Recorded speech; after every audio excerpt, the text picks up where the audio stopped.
Today, we're going to get into a feeling that, let's be honest, a lot of us have had. Why you might just hate loud parties, and why that is totally, completely okay. So picture this. You're at a party. The music is just thumping. Lights are flashing. People are basically shouting to have a conversation. And while it seems like everyone else is having the time of their life, all you can think about is the nearest exit. Sound familiar at all? If that really hit home, you've probably spent some time worrying that you're antisocial, or maybe just no fun. But what if I told you it's not a personal flaw? The real reason has everything to do with the super interesting way your brain is wired. So let's break down that wiring, shall we? The very first big reason is all about biology. It's called sensory overload. So what is sensory overload exactly? Well, it's pretty much what it sounds like. It's when your brain gets hit with more input from your senses, all that noise, the crowds, the lights, than it can actually process. It's like trying to drink from a fire hose, just too much, too fast. And here's the key thing to get. It's not that you can't handle any stimulation. Of course you can.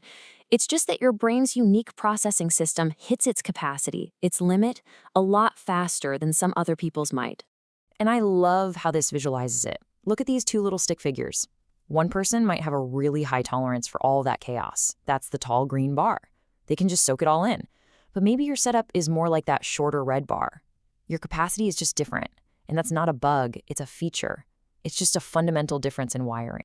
Okay, so it's not just about the outside world bombarding you with stuff. This second reason actually flips the script. We're going to shift our focus from the external environment to your internal one. We're talking about your inner world. A lot of people just have what's called an inward orientation. And all that means is you have a natural preference for focusing on your own thoughts, your ideas, and what's going on inside your own head. That's where you feel the most alive and energized. So here's the problem with loud parties, right? These chaotic environments, they're the total opposite of what your brain wants. They literally block the reflection and cognitive depth that you naturally enjoy and even crave. The noise on the outside just completely drowns out the signal on the inside. This analogy just nails it. Imagine trying to read a really great, fascinating book while you're standing in the front row of a rock concert. It would be impossible, right? That is exactly what a loud party can feel like for a mind that's geared to go inward. It's just one constant, frustrating interruption. All right, so we've got sensory overload and an inward focus. The third and final piece of this puzzle isn't about how you process the world, but what you're looking for from it.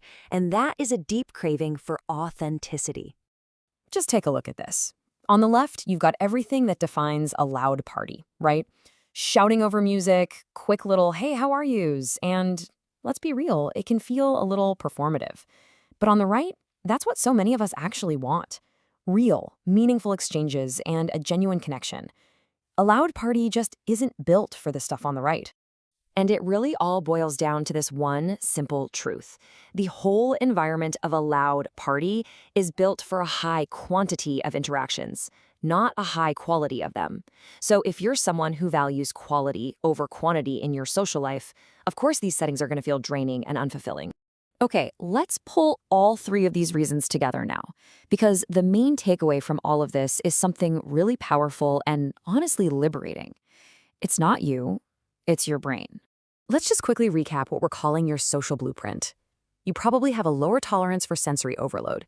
You've got a natural preference for that rich inner world of thoughts, and you have a deep need for real, authentic conversations instead of superficial small talk. And I really, really want you to let this sink in. These things, they are not flaws. They're not problems that you need to fix. They are fundamental traits that help make you who you are. They're a core part of your personality, and there is absolutely nothing wrong with them. So the real question isn't, how do I force myself to like loud parties? The much better question, the one I want to leave you with, is this. Knowing what you know now about your amazing brain, how can you start to design a social life that actually honors the way you're wired? A life that's full of the kinds of people and places and conversations that energize you, instead of leaving you feeling totally drained.